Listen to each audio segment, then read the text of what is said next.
So another sample problem from EPS topic question, and this time graph. Okay. So graph guys, so I guess marami na kayong experience sa graph, so magiging madali na lang po ito sa inyo. And for the first time na maka-experience ng graph, first is the instruction. Pag may nakita kayong katunggot, okay, katunggot or the tarunggot. So katunggot means correct statement or same statement. Pag tarunggot naman, wrong statement. So yun na lang po yung alalahanin ninyo. Okay, dito katunggot, correct statement. So meaning, isa po dito sa mga choices nagsasabi po ng tama, tugma. You can go directly po sa choices guys. Hanapin mo lamang po yung mga pinagsasabi dito, pinaka-highlight. So dito sa number 1, hanta. Okay, hanta를 hanta.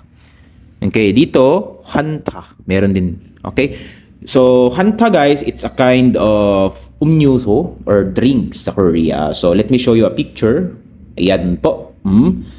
Okay, hanta. Then, kajang. Pinaka-importante dito sa number 1, hanta and kajang. Okay. Okay, kahit yung dalawa lang na word guys, makukuha mo na kung tama ba siya or mali. Kasi pag kajang, ano kaya ibig sabihin ng kajang? Yes, pinaka. Okay, 다른 말로는 pinaka.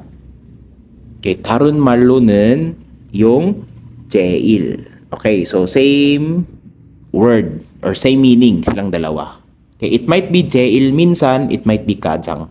Interchangeable. Okay? So pinakamataas ba or pinakamababa? So tingnan mo lang siya sa graph guys, kung siya ba yung pinakamataas. Number 1, hanta 11.3%. 11.3%. Okay, hindi siya yung pinakamataas kasi meron pang 60%. Hindi rin siya yung pinakamababa kasi meron pang 8.7%. So, you got the hint. So, may hint ka na hindi ito tama. Okay? Alimnida. So, later on, i-analyze natin lahat ng mga vocabs. Okay, dito guys is quick, no?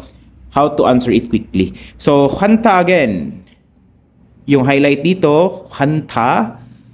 And then, Buddha. Yung mga importante sa graph guys, yung kajang, jeil, puda, yan po usually meron sa graph na hindi nawawala. Okay?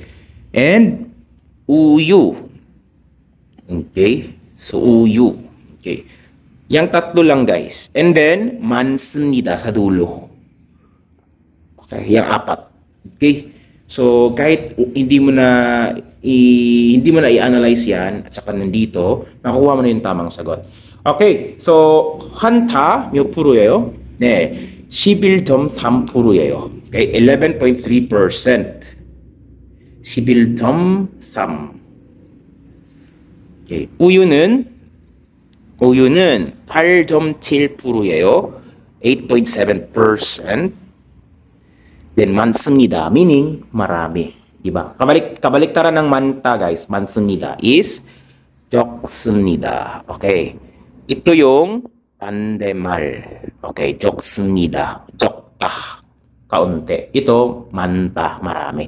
So, baliktarin mo lang, yung paatras mo lang yung pag-analyze. Marami daw yung 8.7%. Buddha, it means kaysa sa. Okay, pag nakita niyo po sa graph guys, itong Buddha, it just means kaysa sa. Kino-compare po yung dalawang bagay. So, yung pinag-compare po dito is yung gatas or yung uyu at saka yung hanta.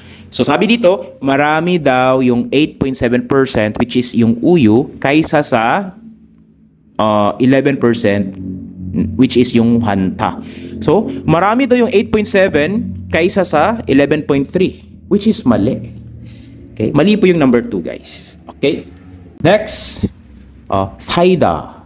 사이다. Okay. 사진을 보여드릴게요. Yan po yun guys. Okay. So, 사이다. 이lan ba yung 사이다? 사이다. 네. 20%예요. 20% dito guys. 19.9%예요.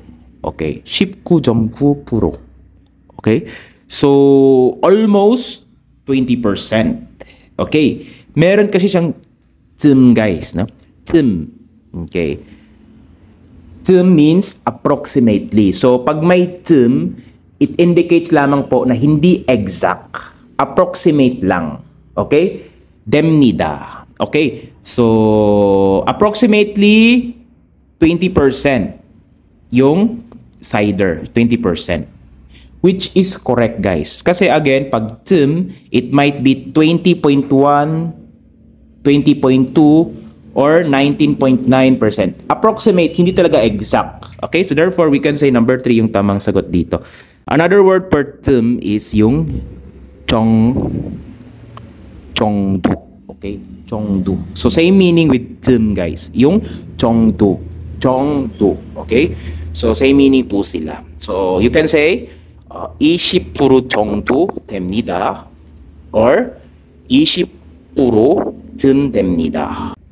Okay, so next po. Number 4, bakit mali? Cider. Okay? 절반. So ano nga yung 절반, guys, sa graph? Yes, it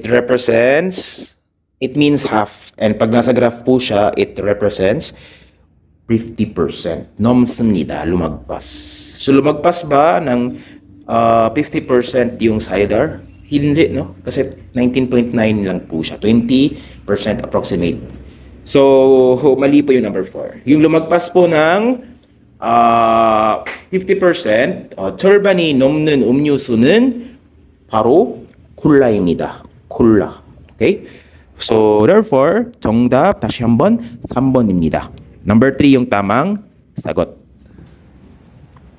So yung title pala niya, guys, is 한국인이 좋아하는 음료수. Okay, 음료수 is drinks. 예를 들어서 우유, 사이다, 한타, 콜라. 그런 것들을 음료수라고 해요. Okay, so ang tawag po doon is drinks, beverages. Okay? 좋아하는.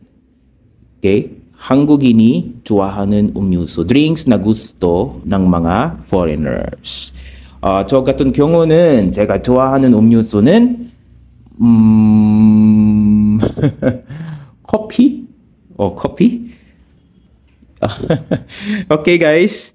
So 적습니다. So ngayon, let's try to analyze na lang po the whole sentences with vocabs na rin. Okay? So, 적습니다. pinakakaunti. Okay? Pinakakaunti daw yung response, 응답, na gusto, ng may gusto ng hanta. Okay? Which is mali. Pinakamarami daw yung saram, yung tao na may gusto ng milk. Kaysa sa tao, saram, na may gusto ng hanta. Which is mali din. No? Approximately 20% daw yung mga tao na may gusto ng cider, which is correct. Approximate lang naman. So when you say approximate, again, hindi talaga exact. Let's say for example, guys, sasabihin niya na 몇 시에 만나요. 몇 시에 만나요. Ano ibig sabihin yun? 몇 시에 만나요. Okay. 몇 시에 만나요. So what time we will meet? So you can say 5시쯤. Okay. 5시쯤. 5시쯤 어때요? Okay, 어때요? So how about approximately 5? So pag approximately 5, so it might be 4:55, 4:59, or 5:01, hindi talaga exact. Okay? So mga around, no? Mga around 5 p.m. or 5 a.m. ganon.